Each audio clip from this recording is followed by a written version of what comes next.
to Dr. Carol Dweck, those with a growth mindset found success in learning, improving, and doing their best. And one thing we can all improve on is our EQ, or our soft skills. This sentiment is echoed by the late Dr. Felipe Landa Jocano, one of the country's foremost anthropologists who taught at UP for nearly half a century. He was awarded with Dangal ng Haraya, the highest honor given by the country's primary agency for arts and culture, the National Commission for Arts and Culture. In his book, Work Values of Successful Filipinos, he said that Filipinos who are successful exhibited hard work, continuous improvement, perseverance, and teamwork. I talked about how we can improve our adaptability and problem-solving skills in the last episode. Today, we'll look at how we can enhance our teamwork and conflict resolution skills. The tips I'm gonna share will definitely help improve your relationship with your family, friends, and colleagues.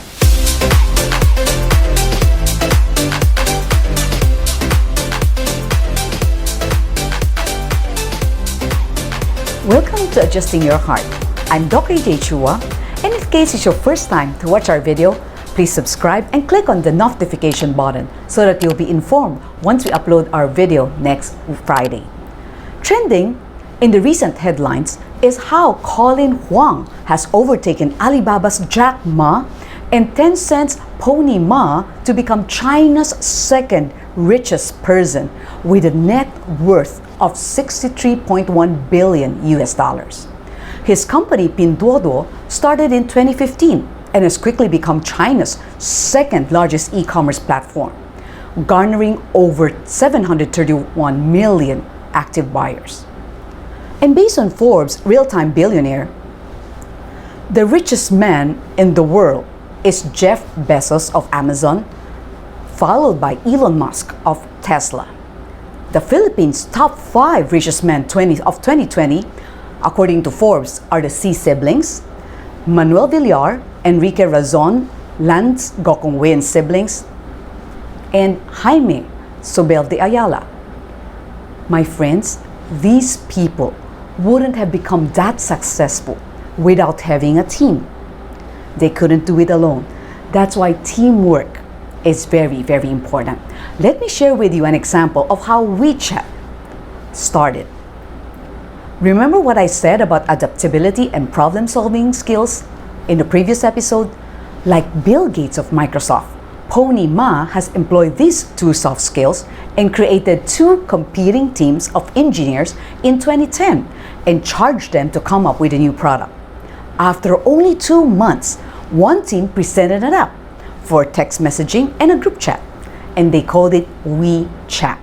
It was launched in January 2011, and they kept adding features into it, like video calls, payments, sending money, like the red packet, sending money, ang pao. And as of the first quarter of 2020, WeChat has 1.17 billion users, ranking them 5th in social media in terms of active users. So that's why we need a team, and all of us need to develop that.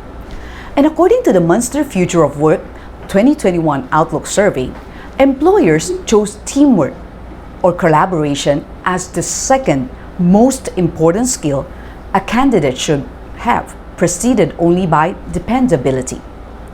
Notice that seldom do companies look for somebody with high IQ as a requirement, because there are people who are genius, but they don't get along with people, and thereby they would affect the company's productivity. On the other hand, a team player understands that the team's success is their own success, and they will do their best to cooperate and actively contribute to achieve their group's goals.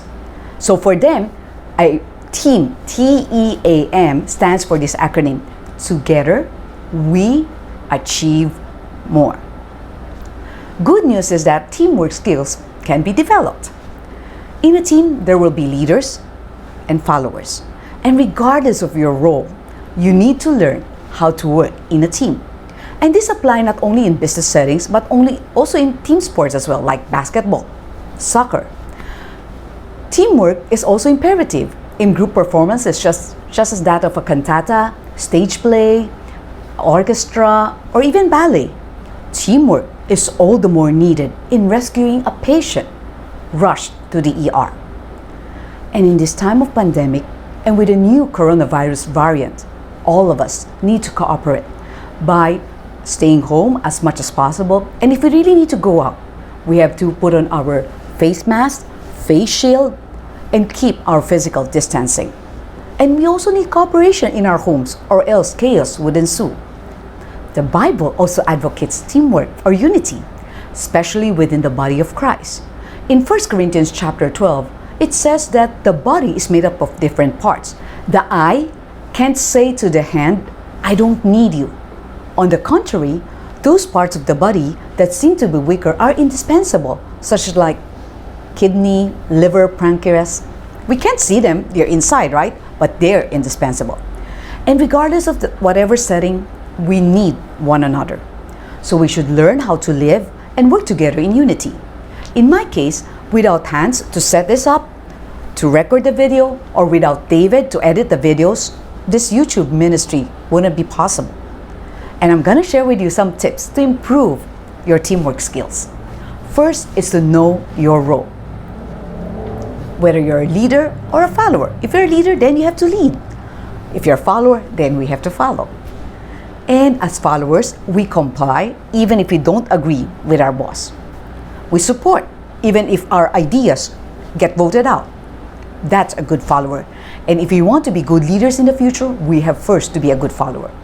And then, one way we can contribute is by giving our best. Because if we don't do our best, somebody in the team has to redo our job, and that takes time. And please, let us not slander other people just to get promoted, or let's not grab the clients of our teammates. We work as a team. So let's respect each other's boundaries. And helping one another is also part of teamwork. Like, if somebody asks you to teach them something and you're really good at that, then teach them. Share your resources. Offer to help once your tasks are already done. And when you do that, they would also do likewise for you. Showing genuine care to your teammates help a lot. Make an effort to know them more, especially during lunch breaks or coffee breaks. Take note of what they say, like when they share about their spouses, or let's say their favorite hobbies, their siblings. You can take that down so that you don't keep asking the same questions. So in my cell phone, I would note down, let's say if that person said, oh, she graduated from this school, I would take note of that so that I won't keep asking the same questions again and again. And greeting them during their birthdays help a lot. Some people wondered why I have 2 Facebook accounts. That's because in Facebook, the maximum number of friends you could have is 5,000. I already have more than 7,000. That's why I created another account. And every year, I would greet the people during their birthdays, even if it's not posted in Facebook. I would still greet them because I've already take note of that, and I want to be in touch with them, and I want to show care. Or if your budget can afford it, you can also give simple gifts to your teammates. Listening to their problems also helps. And of course, when we listen to their problems, please keep it confidential.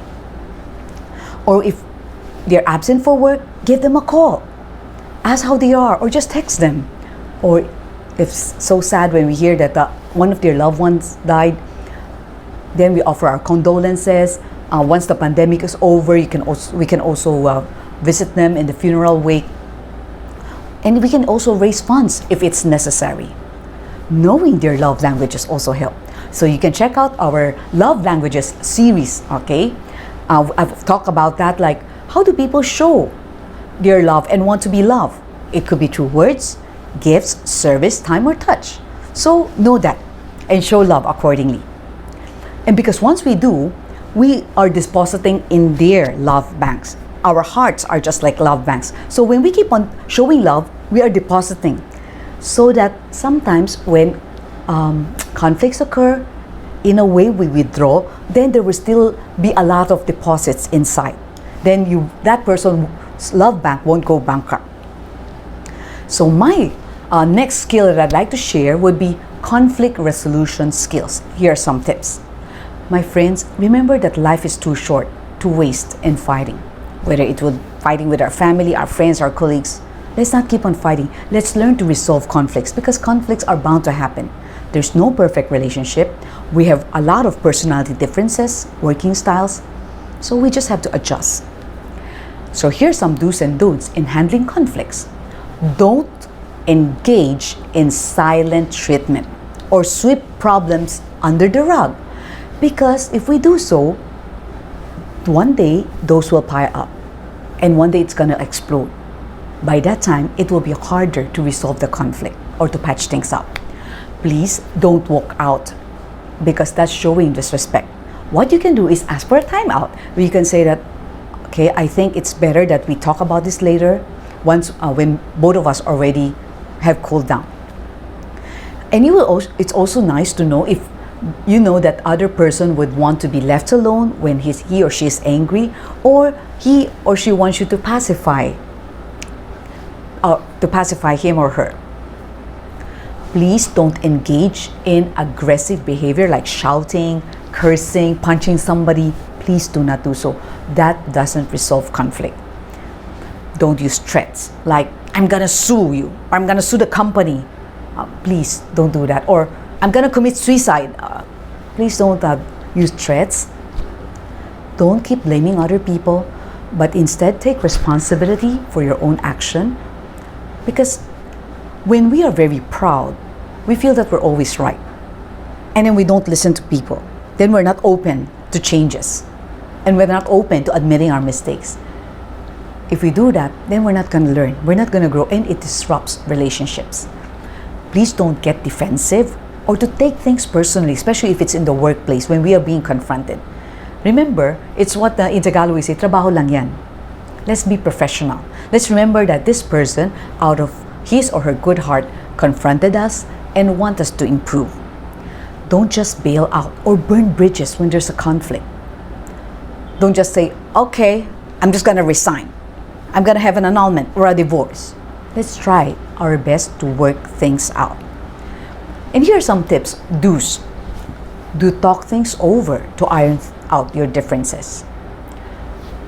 Ephesians 4:15 says, speak the truth in love. So I talked about this in our previous video entitled 3 Practical Tips to Handle Anger. So I'm just going to repeat it very concisely. But we can confront in love by using the sandwich style. Start with something positive, okay, then negative, then positive. And please, when you want to confront somebody, do it in private. Use I statement. Okay, I felt, okay, instead of saying you, because when you say you're accusing somebody, that person gets defensive. For instance, you can say something like this in confronting an office mate. I know you're very hardworking and I appreciate that. You're also fun to be with, and I'd appreciate it if you would give me the records I need to check by 3 p.m.